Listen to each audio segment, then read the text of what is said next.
Nectar తాగాలంటే ఏ దోమలు అవుట్‌డోర్‌లో ఉంటాయో తెలుసా? ఆడదోమలనేవి మనుషుల రక్తం తాగుతాయండి. మగదోమలనేవి నెక్టార్స్ అంటే వీడ్స్‌లోంచి వచ్చే నెక్టార్ ఎంత తియ్యగా ఉంటుందంటే షుగర్‌లాగా ఉంటుంది. అందుకని మస్కిటోస్‌ని అట్రాక్ట్ చేస్తుంది.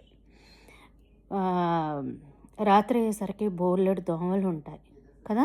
మనల్ని కుట్టేస్తూ ఉంటాయి. నాకైతే నా గార్డెన్‌లోకి వెళ్ళాలంటే భయం అనమాట. నైట్ అయ్యేసరికి ఒకానొక టైంలో ఎన్ని మస్కిటోస్ కుడతాయంటే అన్నీ కుడతాయి. ఎందుకు కుడతాయి? చూడండి. ఈ వీడ్స్ వల్ల కుడతాయన్నమాట. ఎందుకంటే ఈ మొక్కల్ని ఉంచబాకండి. ఎందుకంటే వీటి వల్ల చాలా డేంజర్ అనమాట.